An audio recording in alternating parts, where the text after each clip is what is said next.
Welcome back to Automate Office Work, the show about making workflow better, smarter, and more human. Today's topic might sound like a paradox: freedom through constraints. We're diving into an idea that runs counter to almost everything modern work culture tells us: that true freedom, true creativity, true innovation doesn't come from having infinite options. It comes from having structure. Infinite energy without structure is chaos. But put walls around it, shape it, direct it, and suddenly that same energy becomes power. It becomes an engine.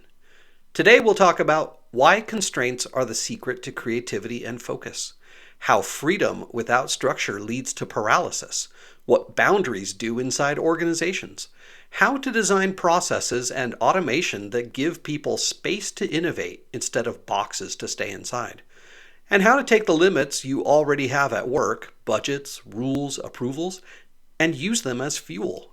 Let's get into it. Let's start with a thought experiment. Imagine you have infinite energy. No walls, no structure, no limits. What happens? It doesn't create light. It doesn't create motion. It explodes. Infinite energy without direction is a bomb.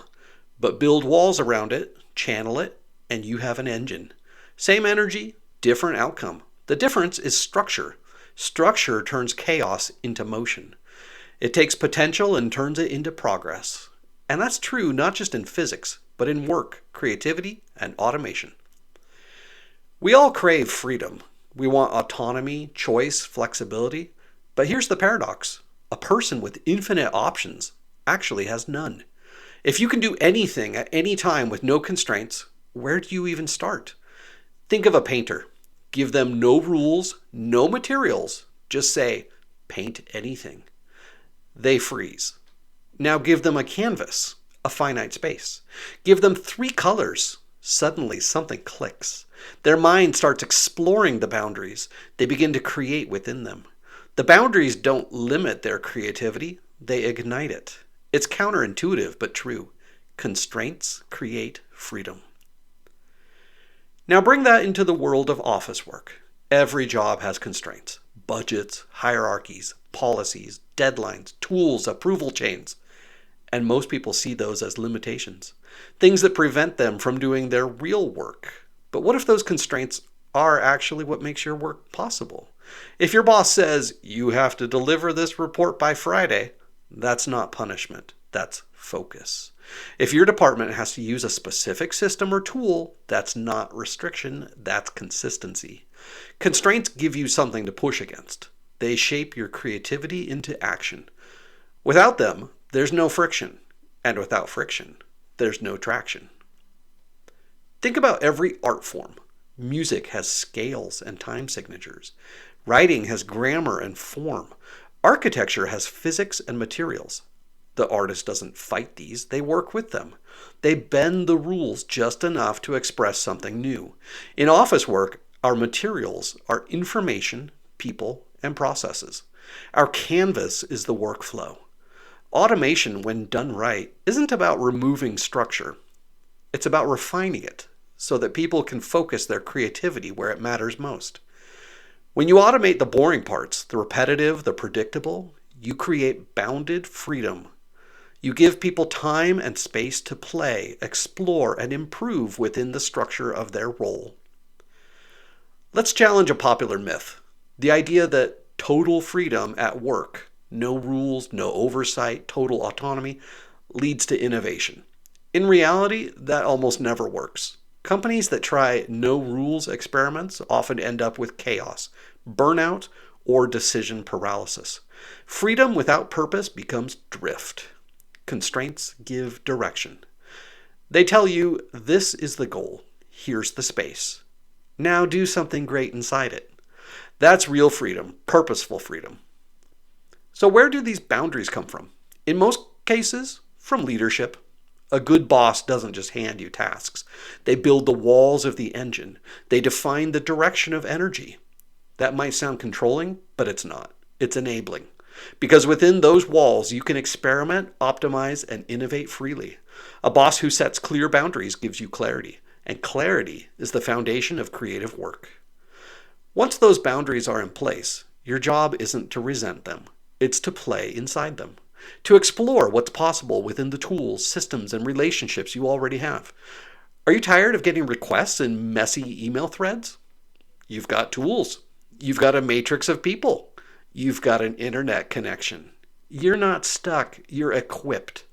You can build structure where there was none. Create a shared tracker, a Teams bot, a Power Automate flow, a shared inbox rule. That's creativity in action.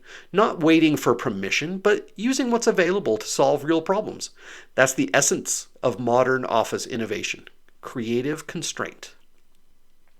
Here's another paradox. Creativity doesn't flourish in comfort. It flourishes under pressure. Deadlines, limits, and problems force innovation. If you had infinite time to finish a project, you'd never start. But give yourself a hard deadline. Suddenly you have focus. The brain works better with boundaries. Constraints force prioritization. Automation thrives under the same principle. You only start automating when you hit the limits of your manual capacity, when you need to create structure. The best innovations don't come from abundance, they come from necessity. Let's zoom out and look at history. The Apollo 13 mission. The astronauts had to rebuild a CO2 filter using tape, hoses, and whatever they had on board. Constraint led to innovation that saved lives. Nintendo built the original Game Boy with intentionally limited hardware because limits forced developers to focus on gameplay instead of graphics. It became one of the best-selling systems of all time.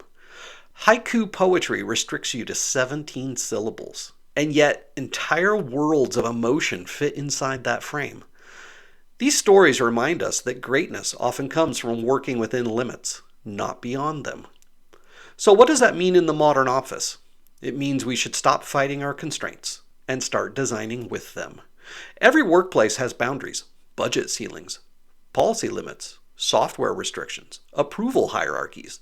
These are your materials. Instead of thinking, we can't because, start thinking, how can we within?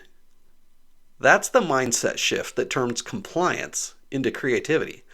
For automation professionals, this is gold because you can't automate everything, but you can orchestrate creativity within the walls you have.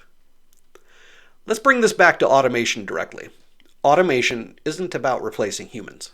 It's about creating structured freedom. When you automate the predictable, you free humans for the unpredictable. Think of it like rhythm in music. Automation sets the beat. Humans play the melody. Without rhythm, the song collapses. But without melody, it's lifeless. Automation provides the discipline that lets creativity flourish. It's not cold, it's not robotic, it's architectural. You're designing the boundaries that channel the energy of your organization. That's not limiting, that's liberating. Let's pause on the phrase, discipline is freedom. It sounds like a contradiction, but it's one of the most powerful truths in life and work. When you commit to discipline, to doing things systematically, consistently, and with structure, you earn freedom.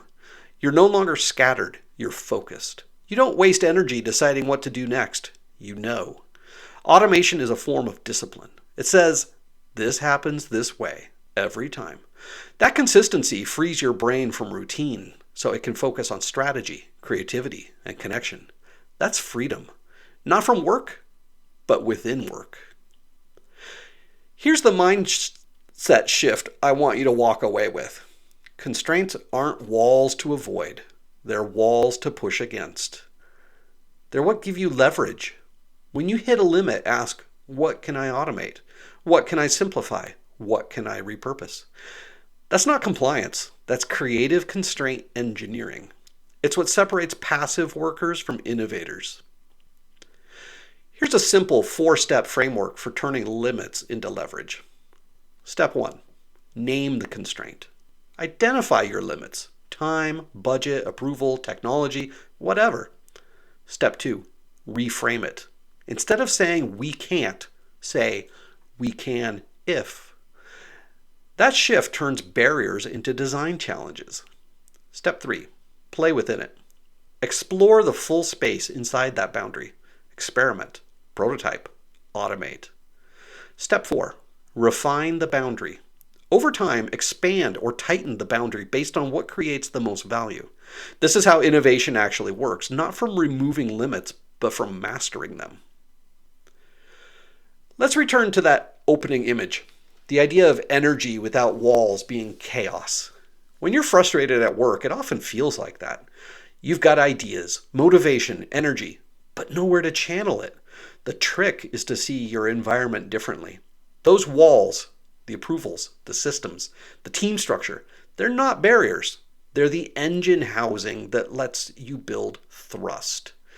Once you learn to work with them, you stop feeling trapped and start feeling powerful. You're not limited. You are a rocket. The walls don't confine you. They contain your energy so it can launch. So let's recap. Infinite options create paralysis. Boundaries create clarity. Constraints don't kill creativity, they focus it. Automation is the structure that gives you space for freedom. Discipline isn't restriction, it's empowerment. The limits you think are holding you back might actually be the structure you need to break through. So, a call to action. This week, I want you to run a little experiment. Pick one constraint in your work, something that frustrates you, a rule, a deadline, a system limitation. Now ask, what can I build, automate, or redesign within this? See it as a puzzle, not a prison. You might discover that constraint was actually the missing ingredient your creativity needed. We live in an age that worships limitless. Limitless information, limitless tools, limitless possibilities. But limits are what make us human. Structure gives energy meaning. Boundaries give motion direction. And constraints give freedom its form. So the next time you feel boxed in, remember, that box might just be your launch pad. I'm Justin, and this has been Automate Office Work. If you found this episode helpful, share it with a friend or colleague who feels stuck. And remind them, they're not stuck. They're just building their engine. See you next time, and happy automating.